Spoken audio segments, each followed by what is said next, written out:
Welcome to my kusina. Magluluto tayo ngayon ng adobong baboy. Siyempre, ang mga ingredients natin, meron tayong patatas, garlic, bay leaves, cinnamon skin, at saka yung star anise. Siyempre, mamarinate natin ng cornstarch, asin, asukal, paminta, light sauce. Ayan, mayroong light sauce, mantika. Siyempre, meron tayong pampalasa na chicken powder.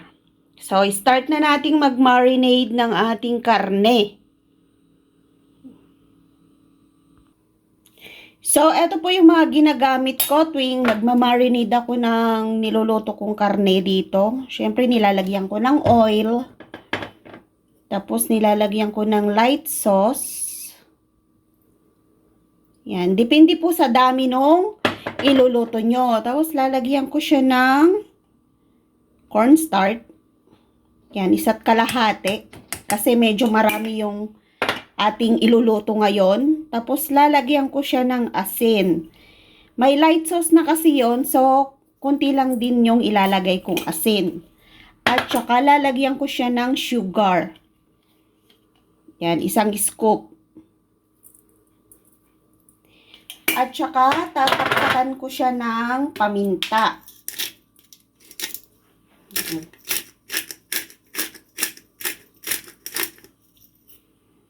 So, yan na po yung ating pampalasa. Tapos, eto po yung ginagawa ko yan. Minamarinate ko gamit ang kamay para sumiksik po yung lasa nung nilagay nating mga sauce. Ganito po ako mag-marinate dito ng karne. Kailangan kinakamay para lumasa hanggang sa loob. Tapos mamaya, i-fry muna natin to para mag-brown yung labas. And then, ilalagay natin yung patatas. Tapos, doon ko na rin po lalagyan ng light sauce ulit at saka yung dark sauce. Tapos ilalagay na natin yung mga pampabango. Yung star anise, bay leaves, pampabango lang po yun. Yan, para mabango yung adobo natin. So, pagkatapos nating na-marinate to, stock lang natin dyan. Mamaya, babalikan natin pag magluto na tayo. Kailangan talagang i-marinate yan ng isang oras o kaya kung busy ka, i-marinate mo muna tapos mamayang gabi, yan, pwede mo na siyang iluto. So, i-cover muna natin to tapos lalagay natin sa ref para mamaya ay ready na tayong magluto. Babalatan na lang natin yung patatas natin at saka yung ating bawang. So, balikan natin ulit mamaya pag magigisa na tayo. So, balatan na natin yung ating patatas. Alisin natin yung kanyang balat. Tapos, hiwain natin ng cubes. So, dalawang patatas ang ilalagay natin sa adobo natin. Yan, hiwain na natin to. So, ganito po yung paghiwa natin dito. Yan. Yan, cubes.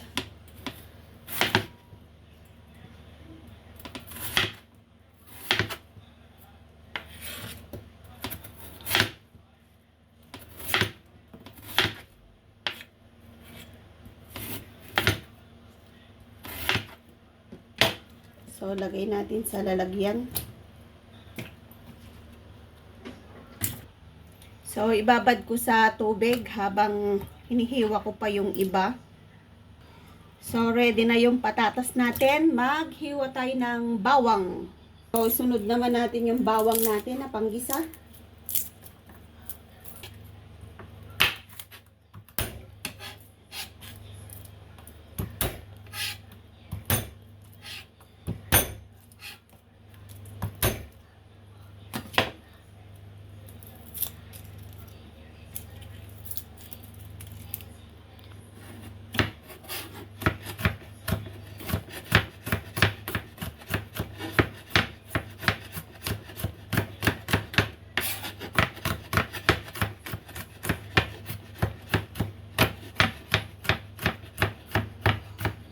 Ayan, ready na yung bawang natin. Maghigisa na tayo ng ating adobong karni ng baboy. So, maglalagay tayo ng mantika panggisa.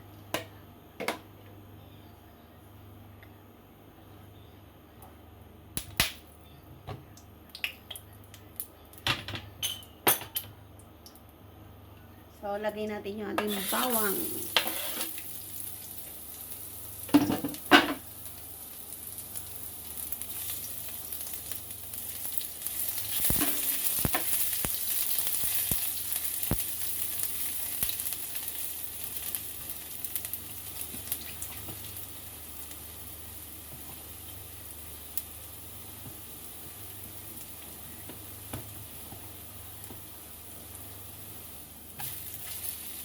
Yan, gilid natin yung bawang at ilagay natin yung karne ng baboy.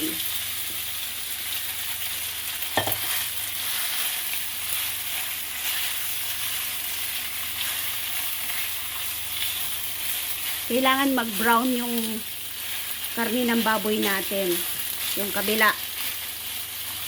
So, doon muna yung ating bawang. Hindi muna natin ilalagay kasi kailangan may kulay brown yung kabilang karne ng baboy. Bago natin ilagay yung patatas para magmukha naman siyang prito. Hindi magmukhang sariwang karne. Ayan o. O, diba? Nag-brown siya.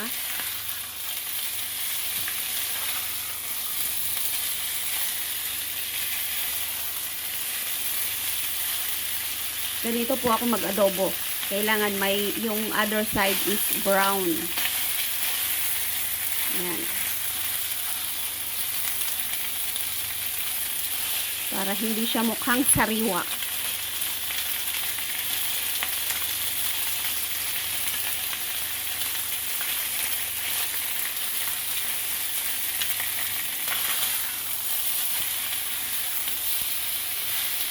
So, ayan na siya. O, diba? Yung kabila, ayan o. So, yung sinasabi ko, kahit hindi brown yung kabila, basta yung kabila brown. So, ayan na.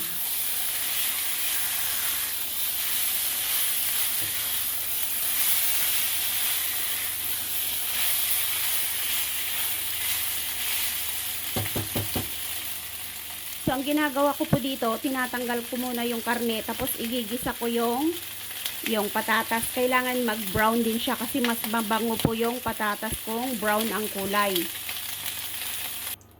So, yung patatas naman ang iluto natin. Tinanggal ko na siya sa tubig.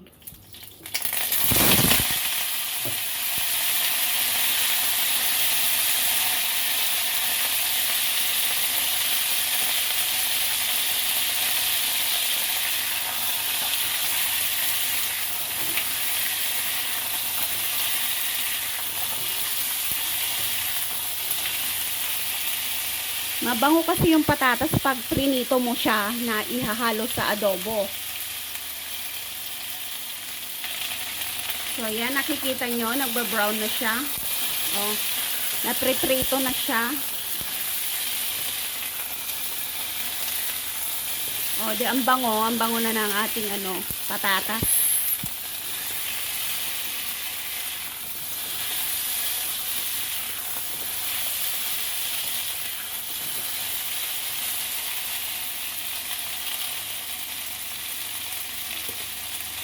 So, yan. Pwede na natin ilagay yung ating karne.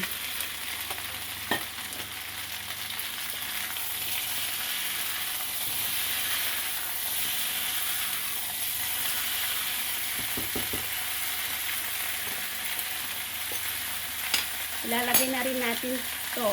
To. Yung star anise, bay leaves, at saka yung cinnamon leaves. Tapos lalagyan natin ng yan, wala na. Ubus na. Lalagyan natin ng light sauce. Tsaka lalagyan natin ng ito dark sauce to, dark. Para siyang ano, pangalan nun, yung oyster sauce. Malapot. So, ayan na po siya. Oo, di ba may kulay na yung adobo natin? Masarap na yung adobo natin.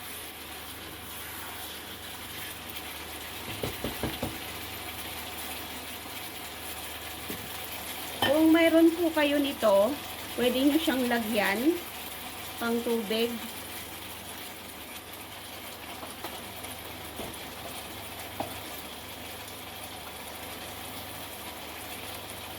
Tapos lalagyan natin ng almost 1 cup na tubig. Yan na yung magluluto sa kanya. And then, tatakpan natin. Takpan natin siya ng mga 20 minutes hanggang maluto yung patatas. Tapos, ready na po siyang ulamin. So, ganyan po ako magluto ng ating adobong baboy dito sa Hong Kong. Sana ay nasundan nyo yung ating pagluluto for today dahil ito po yung ulam namin ngayong gabi. So, minsan, halu-haluin po natin, baka masunog po yung pinakailalim.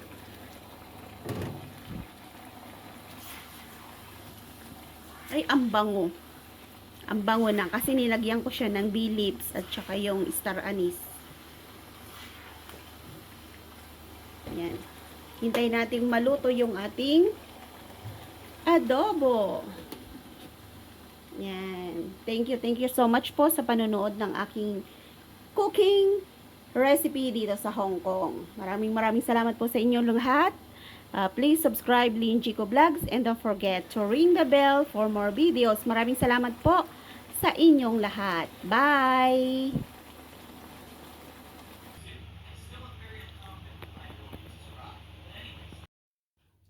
So, yan. Magsasundok na tayo ng ating adobo. Sarap. Diba? Yan. Lagay natin dito. Sarap ng adobo natin.